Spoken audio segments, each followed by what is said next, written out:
Au nom du Père, du Fils, Saint-Esprit, un seul Dieu, Amen, que sa bénédiction repose sur nous tous, Amen. Alors, aujourd'hui, on va reprendre deuxième épître de Saint Pierre, chapitre 2, du verset 10 à verset 22. On va terminer le deuxième chapitre. Alors, c'est le deuxième épître de Saint Pierre, chapitre 2, du verset 10 à 22. 2 Pierre 2, de 10 à 22.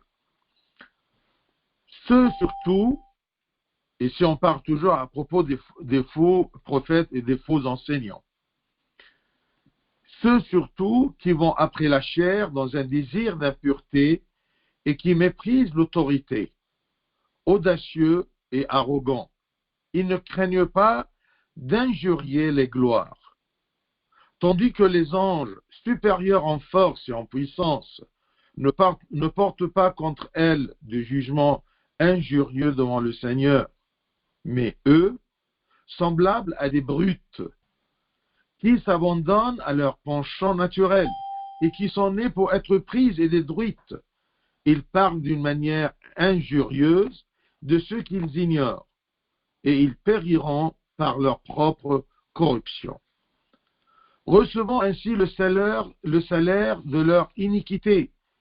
Ils trouvent leur délice à se livrer au plaisir en plein jour. Hommes tarés et souillés, ils se délectent dans leur tromperie en faisant bonne chère avec vous. Ils ont les yeux pleins d'adultère et insatiables de péché. Ils amorcent les âmes mal affermies. Ils ont le cœur exercé à la cupidité. Ce sont des enfants de malédiction. Après avoir quitté le droit chemin, ils se sont égarés en suivant la voie de Balaam, fils de Bosor, qui aima le salaire de l'iniquité, mais qui fut repris pour sa transgression. Une ânesse muette, faisant entendre une voix d'homme, arrêta la démence du prophète. Ces gens-là sont des fontaines sans eau, des nuées que chasse un tourbillon.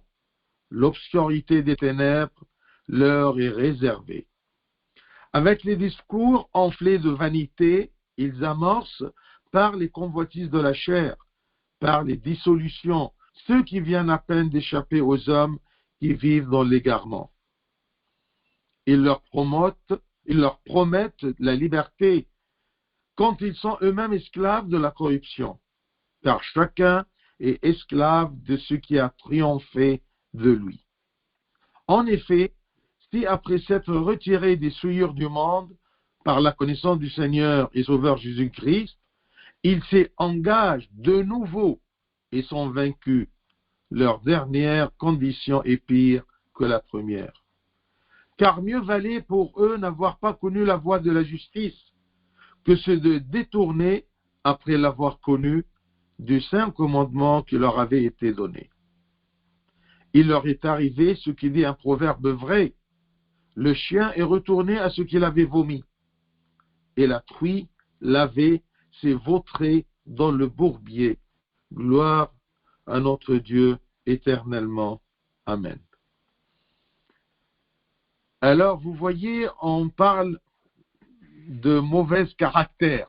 Alors, ce sont les caractères de qui? Ce sont les caractéristiques de qui? Eh bien, ce sont les caractéristiques des faux enseignants et des faux prophètes.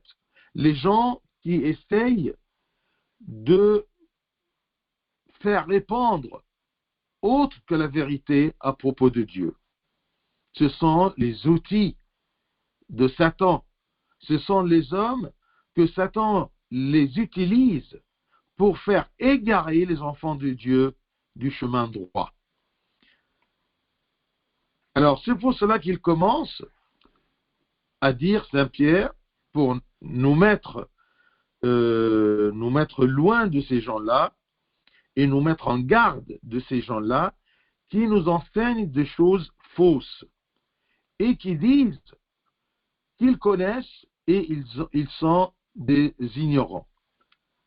Alors, ça commence verset 10. ceux surtout qui vont après la chair dans un désir d'impureté et qui méprisent l'autorité. Audacieux et arrogants, ils ne craignent pas d'injurier les gloires. Qu'est-ce que ça veut dire?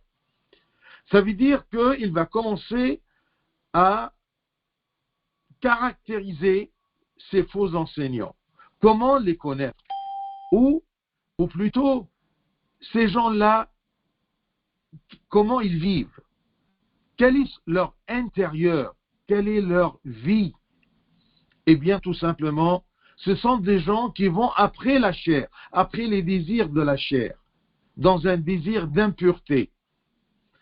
Tant qu'on ne suit pas l'Esprit de Dieu, on va suivre la chair. Tant qu'on ne vit pas selon l'Esprit de Dieu, on va vivre selon la chair. Qu'est-ce qu'il y a dans la chair?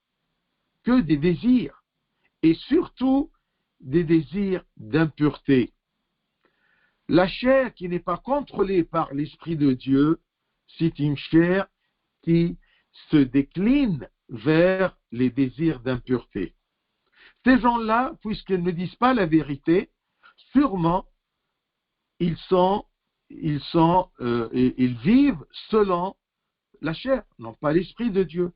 Alors sûrement, ils vont après la chair dans un désir d'impureté et qui méprisent l'autorité.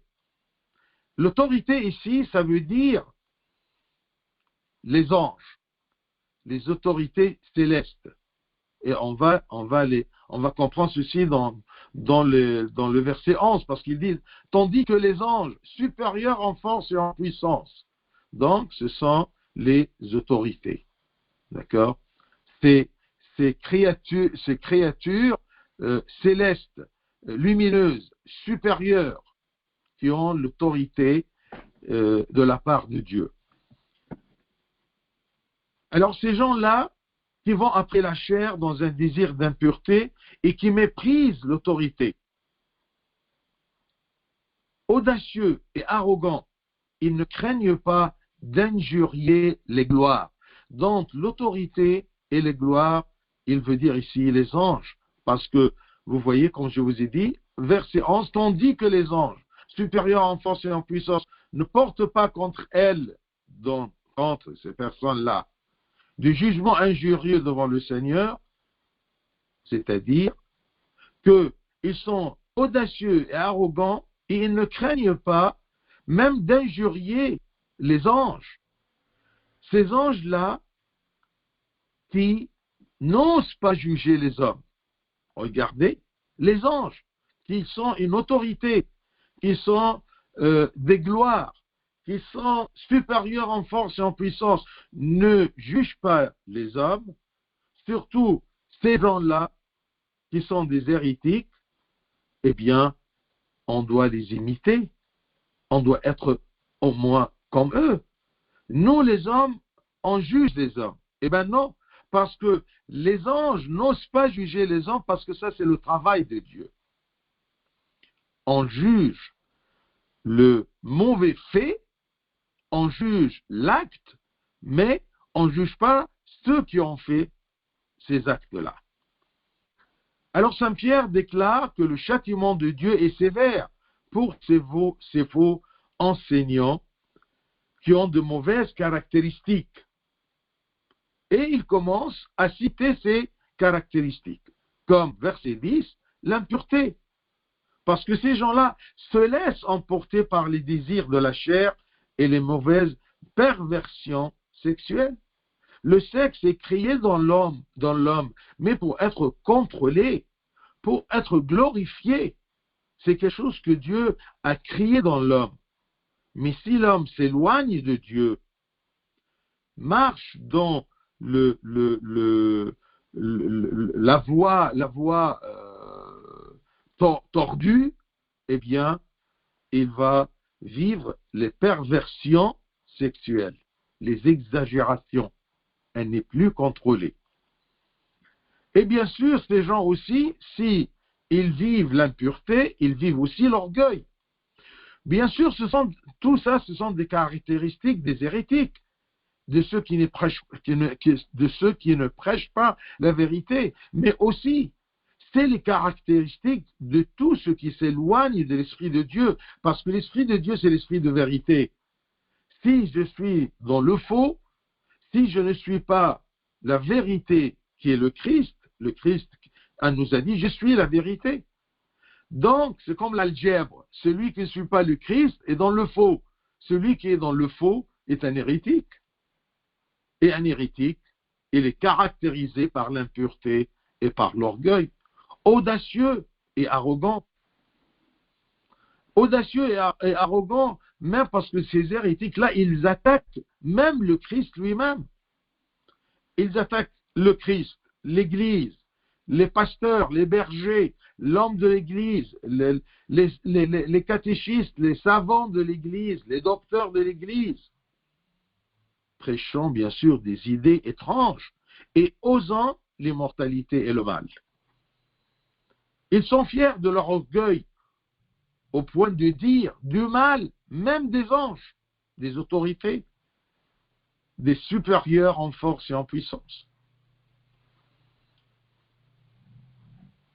Tandis que les anges supérieurs en force et en puissance ne portent pas contre elles de jugement injurieux devant le Seigneur.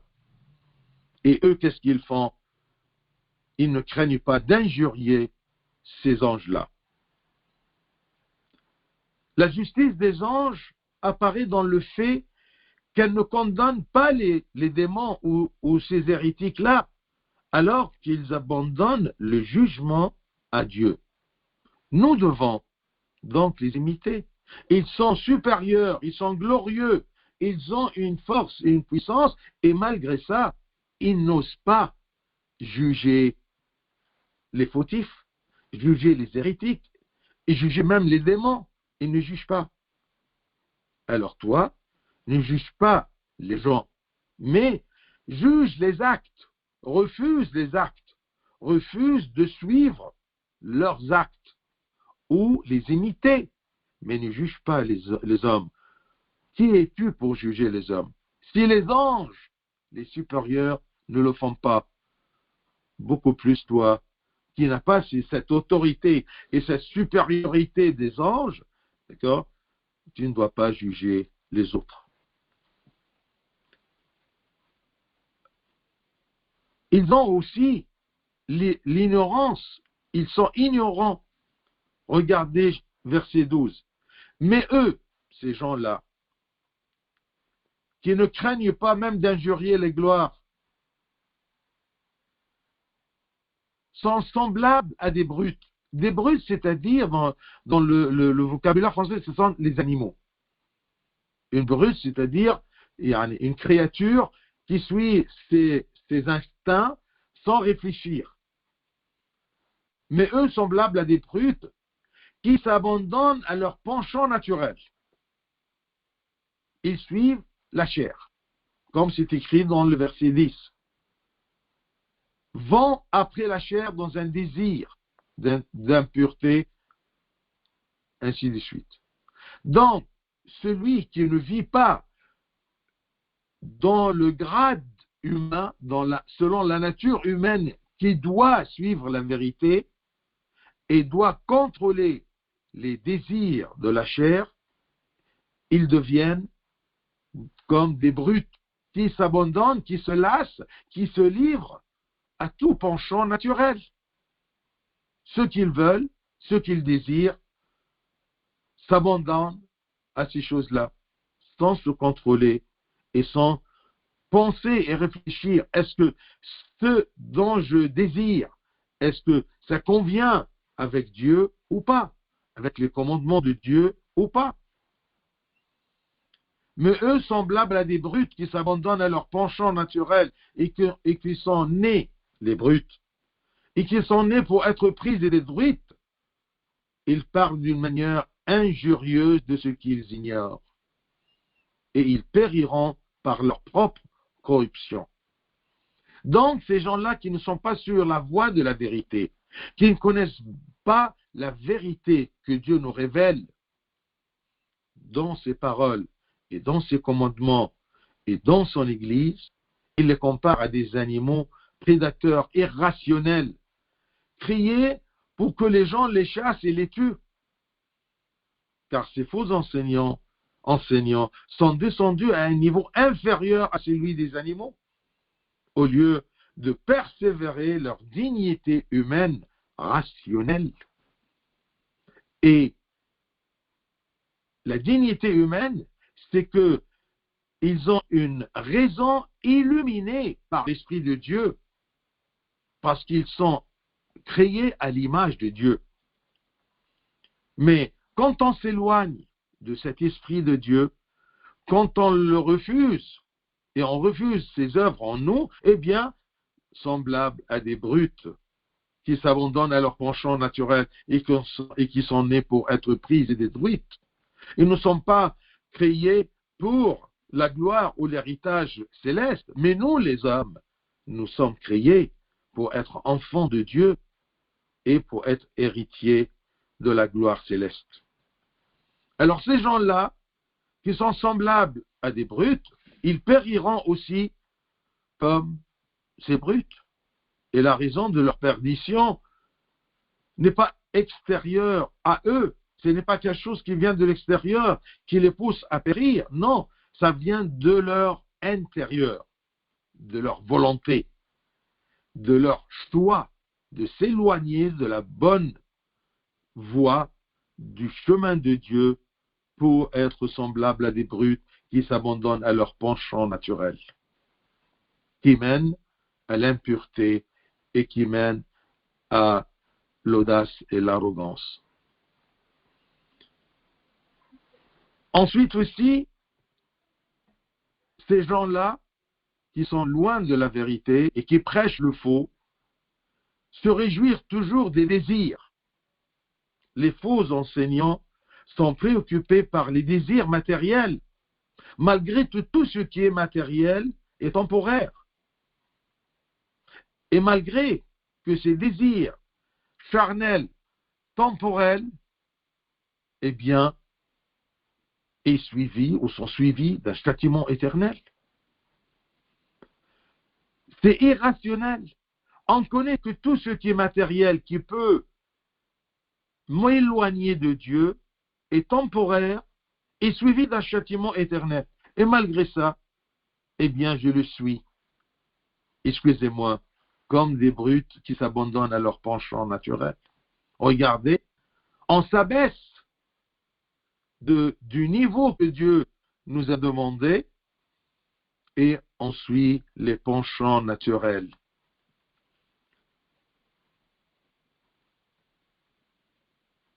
Aussi, ils sont très hypocrites, parce que vous voyez, il nous dit, verset 13, recevant ainsi le salaire de leur iniquité, ils trouvent leur délice à se livrer au plaisir en plein jour. Ils sont très arrogants, en plein jour. Ils n'ont pas honte de se montrer contre Dieu, de se montrer refusant Dieu et refusant la vérité. À se livrer au plaisir en plein jour, hommes tarés et souillés, ils se délectent dans leur tromperie en faisant bonne chère avec nous. Attention à ça. Ils sont hypocrites, c'est-à-dire ils montrent, quand ils sont parmi nous, autre chose que ce qu'ils pensent, ce qu'ils ont à leur intérieur, en faisant bonne chère avec vous. C'est-à-dire que parfois ces gens-là se mêlent à nous et participent à nos activités et à nos fêtes. Ils, comme un loup parmi un troupeau, mais ils ne rentrent pas comme un loup, mais tout simplement, eh bien, ils nous trompent, ils se camouflent, ils changent leur apparence, ils sont hypocrites, mais on doit être vigilant. Qu'est-ce qu'ils prêchent? Qu'est-ce qu'ils enseignent? Ils nous attirent vers quoi? Et c'est comme ça qu'on peut juger les actes de ceux qui veulent se rapprocher de nous. Est-ce que ce sont des actes voulus de Dieu? Est-ce que ce sont des actes permis par Dieu, acceptés par Dieu? Ou ce sont des actes qui m'éloignent de la vérité. J'aime bien maintenant parler toujours que Dieu c'est la vérité, que le Christ est vérité. Si tu es loin de la vérité, si tu es loin du Christ, tu es dans la tromperie. Tu es dans la tromperie que Satan essaye de propager à travers ces hommes, ces hérétiques et ces innovateurs qui nous présentent des choses nouvelles, des choses qu'on n'a jamais entendu parler au sein de notre mère l'Église. Alors ils sont hypocrites aussi. Ils prétendent être pieux, qu'ils ont des visions, qu'ils connaissent, que Dieu les guide dans ce qu'ils disent. Alors ils participent à des fêtes d'amitié avec les membres de l'Église, ils partagent, comme je vous ai dit, nos activités, nos rencontres. Ils viennent parmi nous et tentent de nous faire trébucher avec leurs fausses idées. Méfiez-vous des idées des gens qui ne sont pas des idées chrétiennes, qui ne sont pas des idées conformes à la vérité, conformes à l'enseignement de Christ. Ensuite, en verset 14, il caractérise ces gens-là loin de la vérité. Ils ont les yeux pleins d'adultère et insatiables de péché. Ils amorcent les âmes mal affermies. Ils ont le cœur exercé à la cupidité. Ce sont des enfants de malédiction. Ils ont des yeux qui ne cherchent que le mal, qui ne cherchent que l'impureté. On dit les yeux pleins d'adultère, ce sont des yeux, selon la lettre, yani, ce sont des yeux qui cherchent toujours à voir des femmes pour commettre l'adultère. Des yeux qui cherchent le mal, des yeux qui cherchent l'impureté. Il y a des yeux simples et purs qui cherchent la beauté d'un paysage, la beauté de même voir des gens qui bougent, vivants. Il y a des yeux pleins d'adultère. Parce que ces yeux-là ne sont pas illuminés par la vérité. On peut prendre le sens à l'inverse. C'est que yeux qui lit la parole de Dieu, qui admire la beauté de Dieu et la grandeur de notre salut, seront des yeux purs, non pas des yeux pleins d'adultère, des yeux simples et purs. Ils ont le cœur exercé à la cupidité. Ils veulent toujours posséder. Ce sont des enfants de malédiction. Mais attention dans ce verset, ils amorcent les âmes mal affermies. Toujours leur proie, ce sont les gens qui ne sont pas fixes, qui ne sont pas cramponnés au Christ, qui ne sont pas bien attachés à la vérité, bien attachés au Christ. Ce sont des âmes mal affermies et ils sont des proies faciles à ces prédicateurs-là, à ces brutes. J'utilise le même terme utilisé par Saint Pierre. La tromperie. Ils sont toujours trompeurs. Ils sont hypocrites et ils cherchent à tromper, surtout les âmes mal affermies, les insensés, les âmes fragiles, loin de la vérité. Verset 15, bien sûr, la chose la plus concrète dans l'amour du monde, dans la cupidité, c'est l'argent.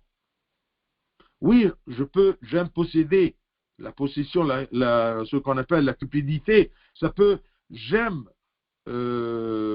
posséder des choses, mais l'amour de l'argent, c'est une partie de cette cupidité-là. Et dans le verset 15, après avoir quitté le droit chemin, ils se sont égarés en suivant la voie de Balaam, fils de Bosor, qui aima le salaire de l'iniquité. Balaam, ça c'est un prophète qui s'est égaré de la bonne voie et il a aimé l'argent. Comment? si vous voulez bien sûr connaître bien l'histoire de ce faux prophète, il est très connu parce que Dieu lui a envoyé un âne qui a parlé comme des hommes. Non pas pour sauver Balaam, tout simplement, mais pour empêcher Balaam de faire égarer le peuple d'Israël. Alors, bref, si vous voulez les détails, ça sera dans le livre des Nombres, dans l'Ancien Testament, chapitre 22. Nombre 22, c'est Balaam. Mais, en résumé, bien, il a conseillé, le conseil de Balaam visait spécifiquement à faire tomber le peuple d'Israël dans le péché d'adultère avec les filles de Moab, afin qu'ils soient souillés et afin que Dieu les maudisse et se mette en colère contre eux, alors ils deviennent un peuple facile à vaincre. Et il a reçu une récompense en échange de ce conseil. Il a aimé le salaire du péché. Alors, ces gens qui donnent des faux conseils, ils sont toujours attirés par le salaire du péché, par l'argent. Je vais vous citer quelques versets de ce livre de Nombres, chapitre 22. Bien sûr, l'ignorance des faux enseignants apparaît comme Balaam, qui fut averti par son âne de se détourner de sa méchanceté. Cet âne-là parlait d'une voix humaine pour le réprimander, pour l'empêcher de continuer le chemin du mal. Alors, par exemple, Nombre 22, on va prendre du verset 28 à 32. Nombre 22, dans l'Ancien Testament, du verset 28 à 32. L'Éternel ouvrit la bouche de l'ânesse. Regardez, ici Dieu, il peut faire des miracles inattendus, bien sûr, une ânesse qui parle, tout simplement pour empêcher le mal. L'Éternel ouvrit la bouche de l'ânesse et elle dit à Balaam, que t'ai-je fait pour que tu m'aies frappé déjà 3 fois? Parce que l'ânesse a essayé de l'empêcher de continuer sa route 3 fois. Et elle s'est égarée de la voie en le faisant frotter un mur. Et chaque fois que l'ânesse fait ceci, Balaam, le prophète, frappait l'ânesse. Alors l'ânesse a parlé. Que t'ai-je fait pour que tu m'aies frappé déjà 3 fois? Balaam répondit à l'ânesse. C'est parce que tu t'es moqué de moi. Si j'avais une épée dans la main, je te tuerais à l'instant. L'ânesse dit à Balaam. L'ânesse, c'est un âne qui parle. Ne suis-je pas ton ânesse que tu as de tout temps monté jusqu'à ce jour? Ai-je l'habitude de te faire ainsi? Il répondit non. Et l'Éternel ouvrit les yeux de Balaam. Et Balaam vit l'ange de l'Éternel qui se tenait sur le chemin, son épée nue dans la main. Et il s'inclina et se prosterna sur son image. Alors l'ânesse a vu l'ange de l'Éternel qui est au milieu de la route pour empêcher Balaam, et Balaam, aveuglé par le mal et aveuglé par l'amour de l'argent, par l'amour de ce salaire du péché, il n'a pas vu. Il n'a pas eu cette illumination, ce prophète. Il n'a pas eu cette illumination pour voir l'ange de l'Éternel qui veut l'empêcher de faire le mal. L'ange de l'Éternel lui dit, pourquoi as-tu frappé ton ânesse déjà 3 fois? Voici, je suis sorti pour te résister, car c'est un chemin de perdition qui est devant moi. Tu suis un chemin de perdition. Regardez, c'est bien que Saint Pierre a cité Balaam, qui était connu, son histoire dans l'Ancien Testament, parce que c'était un peu bizarre quand on trouve une ânesse qui parle et tient un discours avec son maître.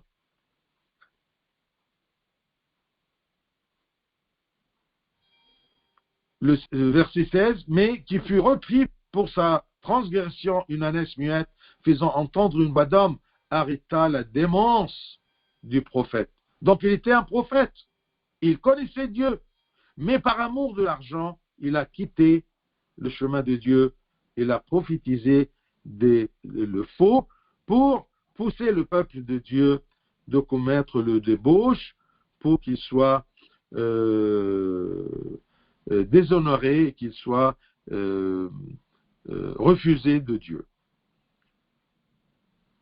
Alors, verset 17, Saint Pierre, il nous dit, attention, ces gens-là qui prêchent le mal, qui prêchent le faux, qui veulent nous égarer de la voie de Dieu, ces gens-là sont des fontaines sans eau, des nuées qui chassent un tourbillon. L'obscurité des ténèbres leur est réservée. Il souligne l'hypocrisie de ces méchants en les comparant au puits auquel l'assoiffé vient. Parfois, on se dirige vers eux parce qu'ils nous trompent. Ils ont un bon langage. Ils sont comme les puits auxquels l'assoiffé vient et ne trouve pas d'eau. Et il le compare aussi aux nuages que les paysans attendent pour profiter et pour arroser ses récoltes. Mais les vents les chassent. Aucun bon intérêt on peut retirer de ces gens-là, ces faux prophètes et ces faux enseignants. Et ces gens-là, ils ont toujours des bons discours qui apparaissent, des bons discours. Ils nous trompent par leur façon de parler, de nous attirer vers le mal. Alors ces gens-là, avec des discours enflés de vanité, verset 18, ils amorcent par les convoitises de la chair, par les dissolutions, ceux qui viennent à peine d'échapper aux hommes qui vivent dans l'égarement.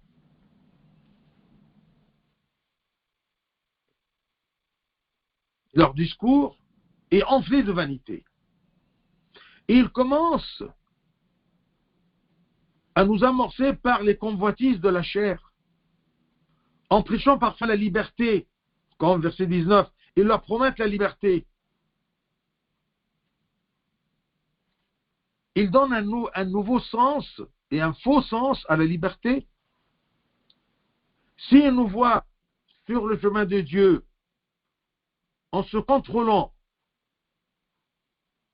par la liberté en Christ, non pas la liberté de faire ce qu'on veut, eh bien, ils commencent à nous parler à propos de la liberté, de faire ce qu'on veut. Nous sommes créés pour profiter de la vie. Alors pourquoi Dieu nous a donné la vie si on n'en profite pas? La vie dans le sens de loisir, de désir, même si ce sont des désirs naturels, mais qui ne sont pas contrôlés. Alors, ils leur promettent, verset 19, ils leur promettent la liberté quand ils sont eux-mêmes esclaves de la corruption. Ils prêchent une fausse liberté. Ils s'imaginent que se livrer à leurs désirs est une liberté. Ils trompent les autres en leur prêchant que faire ce qu'on veut, c'est ça la vraie liberté. De suivre nos désirs, c'est ça la vraie liberté. Mais en réalité, c'est une fausse liberté et c'est un esclavage du péché. S'ils sont esclaves du péché, comment peuvent-ils libérer les autres puisqu'ils doivent d'abord se repentir de leur péché pour être vraiment libérés? Et eux, ils sont esclaves de leurs désirs, de leurs penchants. Bien sûr, ces gens-là, ces faux enseignants, dans leur concept, la liberté est l'affranchissement de se libérer de la loi de Dieu et de son autorité. C'est ça la liberté. Et ils ont un prétexte, puisque la grâce de Dieu nous pardonne. Pourquoi on n'en profite pas? Pourquoi on ne fait pas le péché, ensuite demander le pardon et Dieu, il est miséricordieux? Il y a des gens qui nous poussent à faire ça, d'une façon ou d'une autre, par des discours trompeux. Tant que la grâce pardonne, pourquoi ne pas faire le péché, ne pas affranchiser, pourquoi on ne dépasse pas la loi de Dieu et l'autorité de la loi? Qu'est-ce que Jésus nous dit à propos de la liberté? Regardez, sur la bouche de Saint Jean, verset 8, 34. Notez bien ce verset pour comprendre la liberté. Parce que parfois, on dit, ouf, c'est lourd de suivre les commandements de Dieu. Jean 8, 34, qu'est-ce qu'il nous dit? Il nous dit, quiconque se livre au péché est esclave du péché. Donc le péché, il n'y a rien de libre dans le péché. Quiconque se livre au péché est esclave du péché. Saint Paul nous dit, Galates 5, 13, épître de Saint Paul aux Galates 5, 13. Il nous dit, frères, vous avez été appelés à la liberté. Seulement ne faites pas de cette liberté un prétexte de vivre selon la chair. Nous, les chrétiens, nous sommes libres. Nous sommes libres de l'esclavage du péché en suivant toujours le chemin de Dieu. La liberté, ce n'est jamais un prétexte de vivre selon nos désirs, selon ce qui déplaît à Dieu. Non, la liberté, c'est être libre du péché, d'être libre de n'importe quel genre d'esclavage. Parfois, il y a des gens qui prêchent la liberté en expliquant qu'on doit être libre de tout ce qui est arrangement ou rituel de l'Église, tels que les jeûnes, la confession, les sacrements, tout ce que l'Église demande. Eh bien, il y a des gens qui commencent à prêcher la liberté de cette autorité ecclésiastique. Et c'est une première étape. Après ça, ils vont nous libérer ou franchiser les commandements de Dieu. Ça commence par des rituels. Ce n'est pas grave de laisser passer ce jeûne, de ne pas se confesser, de ne pas aller à l'église, de ne pas prendre la communion, de ne pas se préparer pour prendre la communion. Et ça se termine à nier la présence de Christ dans ma vie. Un de ces caractéristiques de ces gens qui prêchent le faux, c'est qu'ils retournent toujours au péché. La plupart de ces gens, ils ont connu le Christ, mais ils se sont égarés de lui. C'est pour cela qu'il dit, en effet, si, après s'être retiré des souillures du monde, être retiré des souillures du monde et être avec le Christ, après s'être retiré des souillures du monde par la connaissance du Seigneur et Sauveur Jésus-Christ, ces gens-là, s'y engagent de nouveau et sont vaincus. S'y engagent dans la corruption, dans la fausse liberté, dans l'esclavage du péché. Ces gens-là, après s'être retirés des souillures du monde, par la connaissance du Seigneur et Sauveur Jésus-Christ. Donc, la connaissance du Seigneur et Sauveur Jésus-Christ, la connaissance de Jésus comme Sauveur, c'est ça ce qui nous retire des souillures du monde. Ces gens-là, après s'être retirés des souillures du monde par la connaissance du Seigneur et Sauveur Jésus-Christ, ils s'y engagent de nouveau. Ils sont vaincus par le péché, par les souillures du monde. Et là, leur dernière condition, où ils vivent maintenant, est pire que la première avant de connaître le Christ. Donc ces gens-là, ils avaient une condition mauvaise avant d'être libérés des souillures du monde par le Christ et notre Sauveur. Ensuite, ils sont retournés encore une fois parce qu'ils se sont libérés à leurs désirs. Ils sont libérés à leur choix, loin du Christ. Alors, leur dernière condition maintenant est pire que la première. Car, valait pour eux n'avoir pas connu la voie de la justice. Bien sûr, ça, c'est une façon de dire il aurait mieux ne pas connaître le Christ au lieu de connaître le Christ et l'abandonner. Car mieux valait pour eux n'avoir pas connu la voie de la justice que se détourner après l'avoir connue. Ça nous montre la gravité de l'état de l'homme qui a connu le Christ. Il a goûté à la beauté de Christ et ensuite il se détourne de Christ. Sa dernière condition sera pire que la première. Car mieux valait pour eux n'avoir pas connu la voie de la justice que se détourner après l'avoir connue du saint commandement qui leur avait été donné. Je commence parfois à marcher un peu sur la voie du Christ. Ensuite, pour une ou d'autre raison, eh bien, je me détourne de ce que j'ai connu. Je me détourne du saint commandement qui m'avait été donné.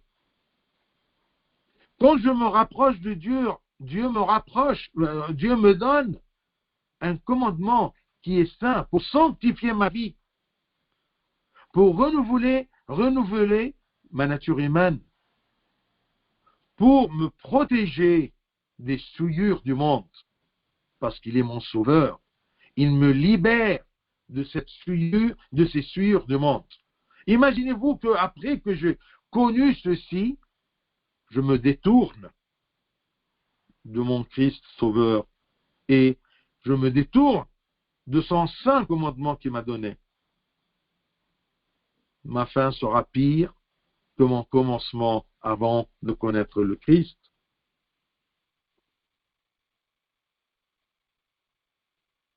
Donc,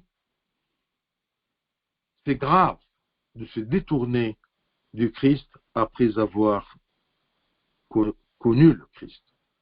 Ne me dis pas ça sera mieux comme le verset qui dit car mieux valait pour eux n'avoir pas connu la voie de la justice. Mais attention, la voie de la justice, elle n'est pas cachée, elle est manifestée. Comme dans un des épîtres de Saint Paul, il dit que ça suffit à l'homme de regarder la majesté des cieux et de la création pour voir ce qui est invisible de la divinité de Dieu. À travers la création, je peux voir la divinité de Dieu et la présence de Dieu si je suis illuminé par la sagesse de l'Esprit de Dieu. Et pour terminer, il dit ce verset qu'il le prend du livre des Proverbes. Il dit, il leur est arrivé ce qui dit un proverbe vrai. Le chien est retourné à ce qu'il avait vomi. C'est dégoûtant. C'est insupportable pour un être humain. Mais celui qui se détourne de la beauté de Dieu, de son commandement après les avoir connus, eh bien c'est comme un chien qui est retourné à ce qu'il avait vomi. Et la truie s'est vautrée dans le bourbier. La truie, c'est un genre de cochon. Le cochon, imaginez-vous, si toujours les cochons, quand on les lave, ils aiment retourner toujours, vautrer dans la boue, se salir toujours. Ils préfèrent ceci. Alors, cet homme qui était pécheur, il a connu le salut, il a connu le Dieu, il a connu le Christ, il a connu le commandement de Dieu. Il se détourne. C'est exactement comme le proverbe dit, le chien est retourné à ce qu'il avait vomi, et la pluie s'est vautrée dans le bourbier.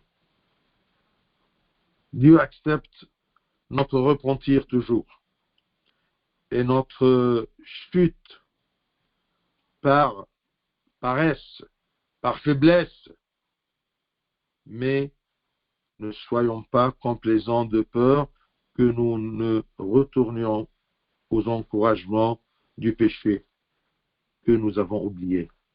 Attention, ne vous laissez pas aller loin dans le péché. Si je tombe, je me relève rapidement pour éviter de plonger dans le faux, plonger dans le mensonge et la tromperie. Et souvenez-vous toujours du jugement et du tourment éternel qui attendent les méchants. Et c'est ça qui nous encourage aussi de nous éloigner de tout ce qui est faux, de tout ce qui est mal, loin des commandements de Dieu. Gloire à lui éternellement. Amen.